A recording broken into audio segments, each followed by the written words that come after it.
My name is Julie, and my story starts in a busy home full of love, though it wasn't always shared equally.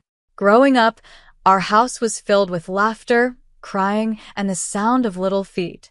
I was the second oldest, with my brother Sean just a year older than me and two younger sisters, Olivia and Rachel, who were born when I was in my early teens.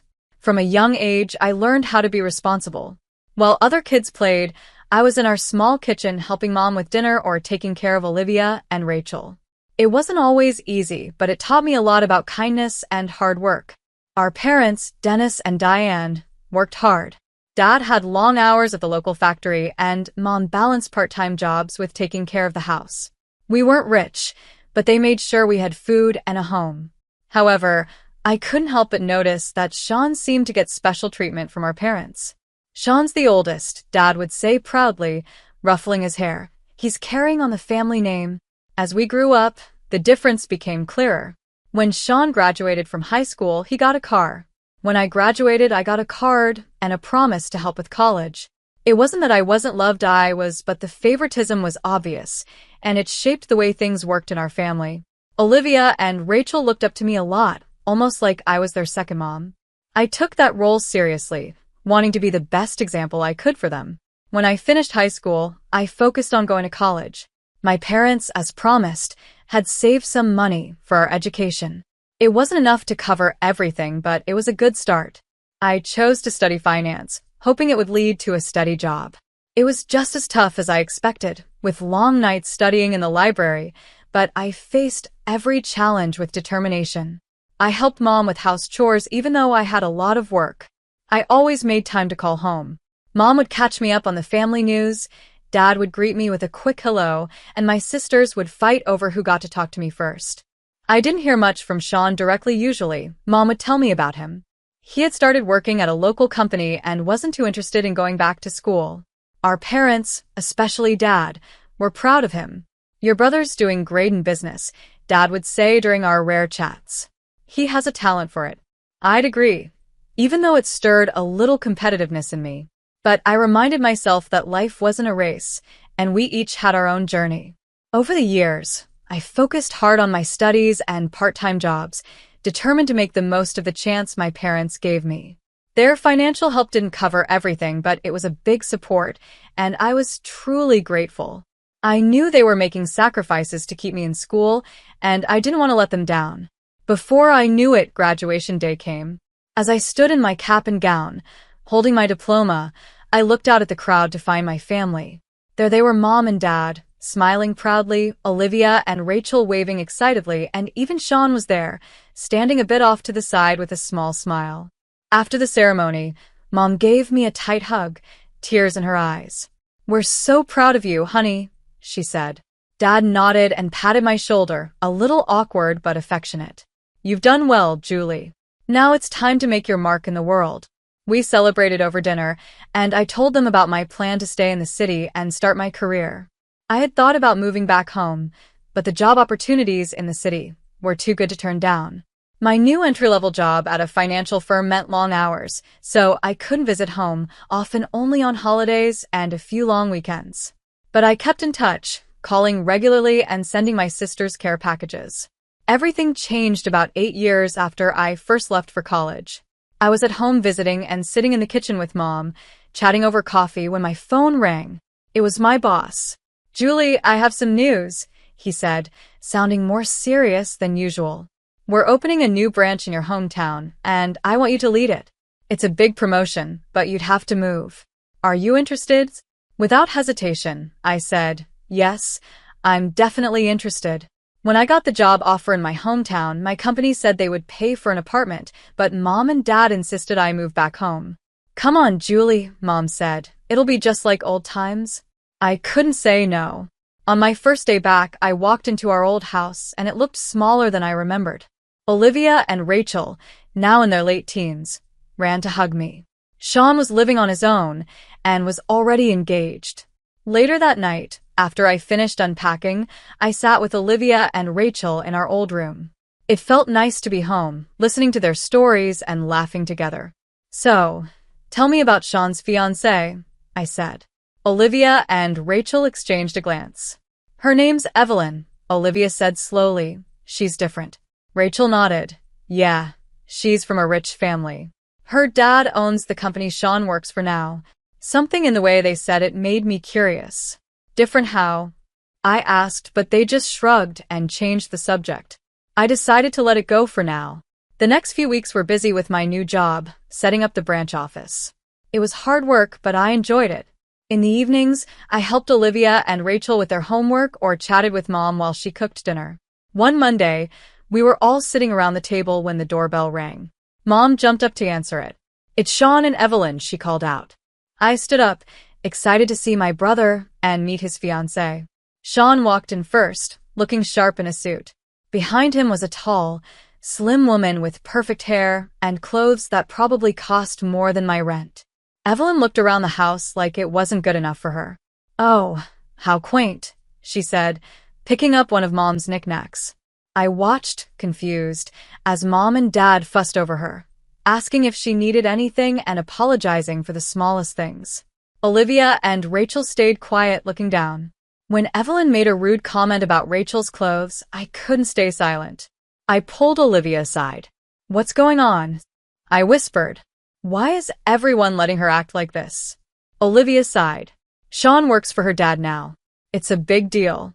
Mom and Dad are scared if we upset her. Sean might lose his job. I was shocked. This wasn't the family I knew. We never let anyone treat us like that. Things got worse at dinner.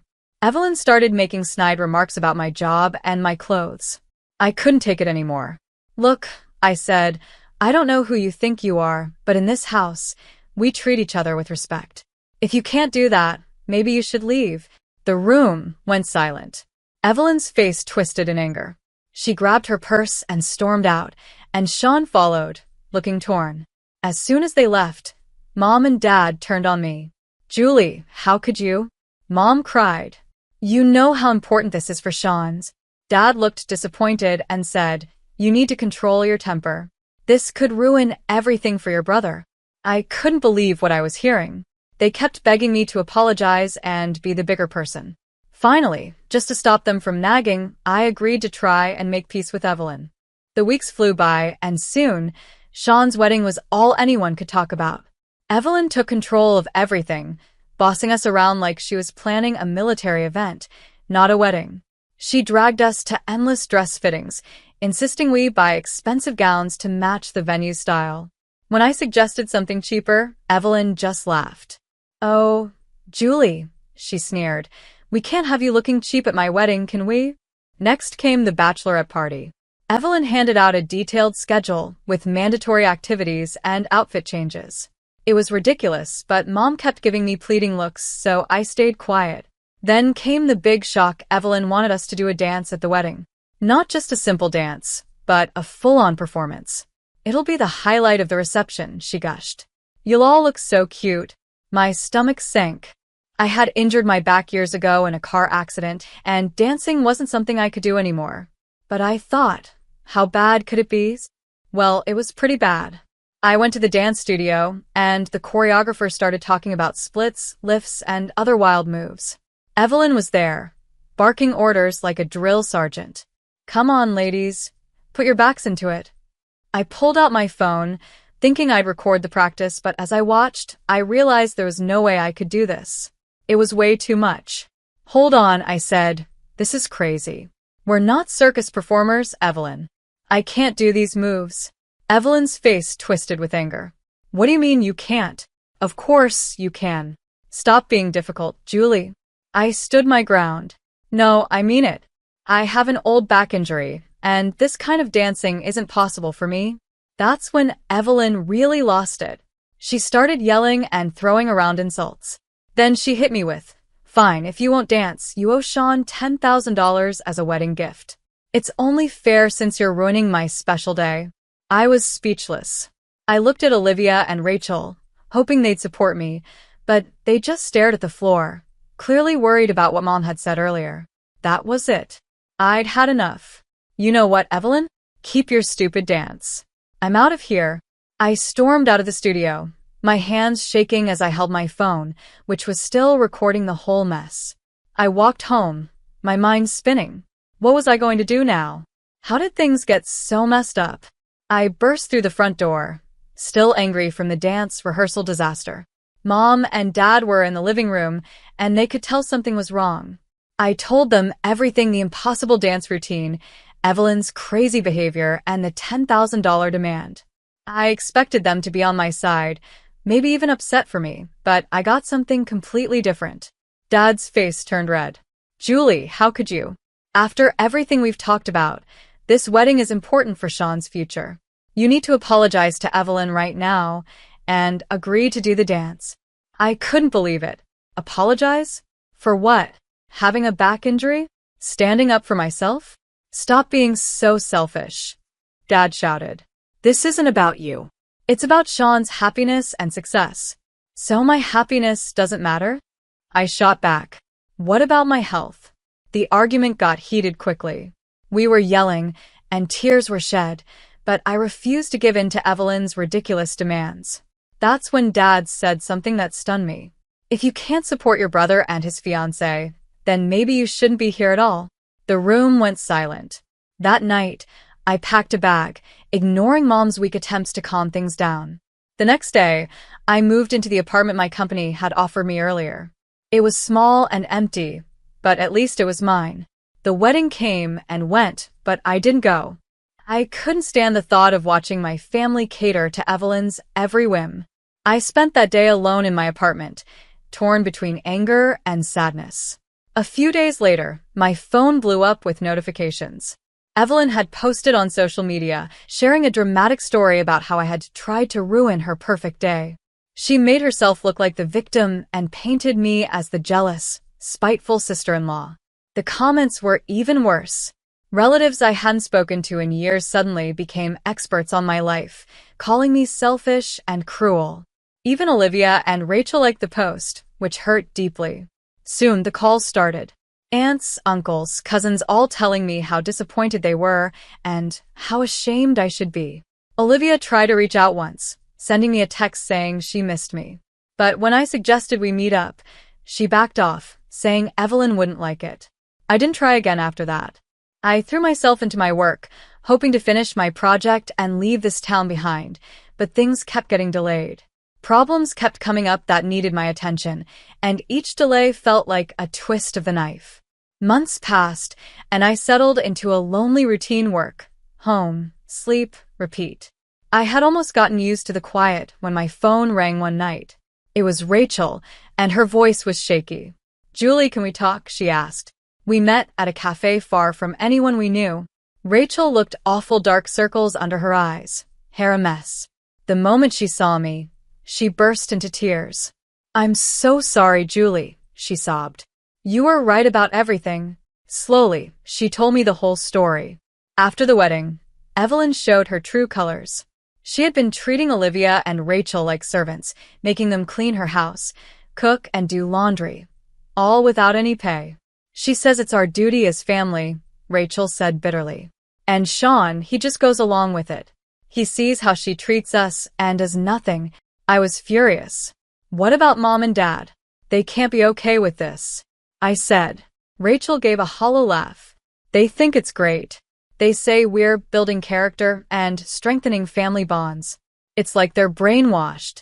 I couldn't believe it. This was worse than I had imagined. I'm so sorry I didn't stand up for you before, Rachel whispered. I was scared. We all were. But I can't take it anymore. Please, Julie, help us. The next day, I went straight to our parents' house. Mom opened the door, her smile fading when she saw me. Julie, what are you doing here? She asked, but I pushed past her into the living room. Dad was there reading the newspaper. He looked up with a frown. We need to talk, I said, about Evelyn and how she's treating Olivia and Rachel. Mom's face hardened. I don't know what Rachel's been telling you, but I cut her off. Don't deny it. I know everything. How can you let this happen? They're your daughters. Dad stood up, his voice cold. Now you listen, Julie. Evelyn is family. She's given Sean opportunities we could only dream of. If the girls need to help out a bit, that's a small price to pay. I was stunned. A little help? She's treating them like slaves, and you're okay with that? Mom spoke up, her voice weak. You're exaggerating. The girls are fine. They're just… Just what, Mom? Just being abused by their sister-in-law while you look the other way? Dad's face turned red. That's enough. I won't have you coming in here and stirring up trouble. Evelyn is Sean's wife. She's wealthy, and she can give this family a future. If you can't accept that, maybe you're not part of this family anymore. His words hit me like a punch. I stared at them, feeling like I didn't recognize them anymore. So that's it, I said quietly. You're choosing money over your own children? Mom wouldn't look at me, and Dad just glared. Get out, he said. And don't come back until you're ready to apologize to Evelyn and Sean. I left, my legs shaky, my heart breaking all over again as I walked away from the home I grew up in. I realized a tough truth. I couldn't change my parents' minds. They were too blinded by the promise of money and status. But I couldn't leave Olivia and Rachel to suffer. I had to find a way to help them, to save them from Evelyn, from our parents' refusal to see what was really happening, and from the life they seemed ready to accept. One day, I was getting ready for a big meeting, reviewing my notes and fixing my jacket. Then I saw a name on the guest list: James Anderson, CEO of Anderson Industries and Evelyn's father. My heart raced. He wouldn't know me since I didn't go to the wedding, but I knew him. He was the man whose money had torn my family apart. The meeting started, all polite handshakes and fake smiles. James didn't even look at me. We talked business, went over numbers, and debated points. Then it was time for a coffee break. By chance, I ended up next to James as we refilled our cups. He started talking, making small talk that somehow led to parenting. You know, he said proudly, I raised Evelyn to be humble. Never let her flaunt our wealth. She grew up modest, well-mannered, even married a regular guy. She respects everyone, treats them like family. Something inside me snapped. Without saying a word, I took out my phone and played a video I had almost forgotten about. It showed Evelyn, red-faced and yelling at the dance rehearsal. You stupid scum, she screamed on screen. Pay $10,000 or get out. I won't have you ruining my wedding. The color drained from James's face as he watched his daughter scream at me, my sisters, and the bridesmaids. When it ended, there was only silence. I had no idea, James whispered. She's always so polite around me. I thought I raised her right. I braced myself, expecting him to get angry and leave.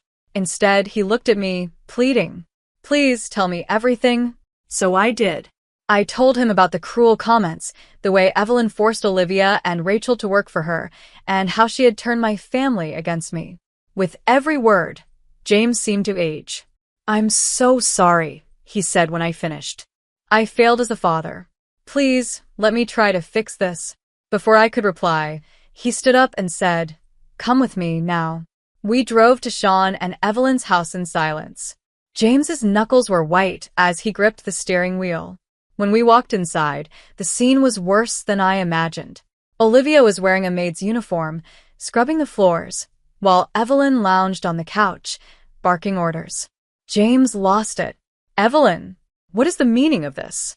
How dare you treat people like this, your own family? Evelyn's shock quickly turned into anger. She pointed at Olivia and said, I won't apologize to servants. James's face turned purple with rage. That's it. You're cut off. No more money. No more house. I'm ashamed to call you my daughter, James said to Evelyn. Sean tried to step in. Sir, please, the girls don't mind helping out. It's no big deal. But James turned on him. And you, letting your wife treat your sisters like that? You're fired. Both of you. Out of my sight. Then he looked at me and Olivia, his voice softening. I'm so sorry for everything. Please, let me help fix this.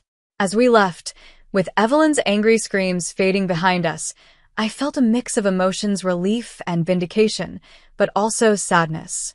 It didn't feel like a real victory. The fallout was quick and harsh. Instead of seeing the truth, my parents doubled down on their support for Sean and Evelyn.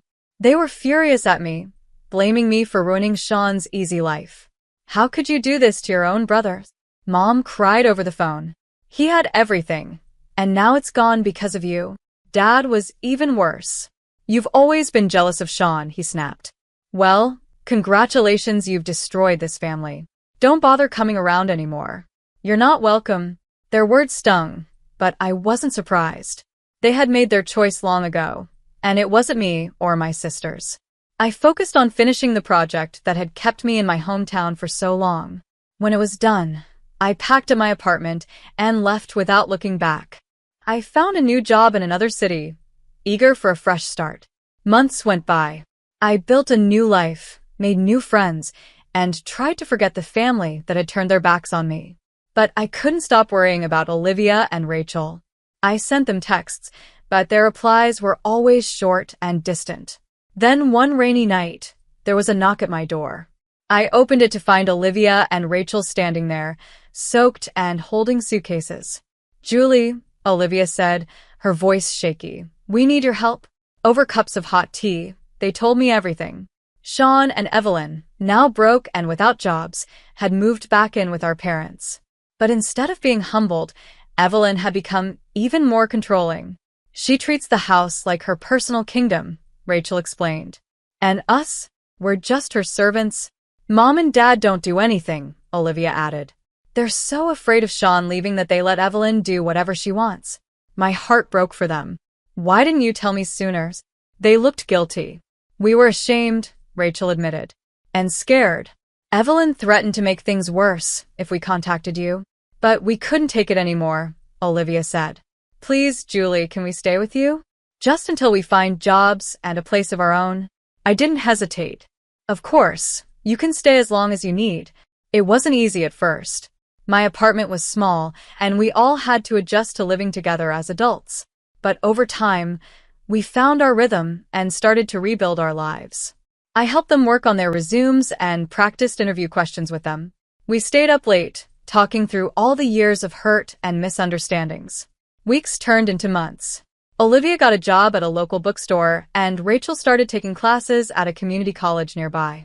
They insisted on helping with rent and groceries, even though I told them it wasn't necessary. One night, as we sat around the dinner table, laughing at a silly story, I realized something. Our parents might never change, and Sean and Evelyn might stay the same, but that was okay. We had each other, and that was enough. Looking at my sisters, strong and finally free to be themselves, I knew we'd be okay. Whatever came next, we'd face it together, the way a real family should.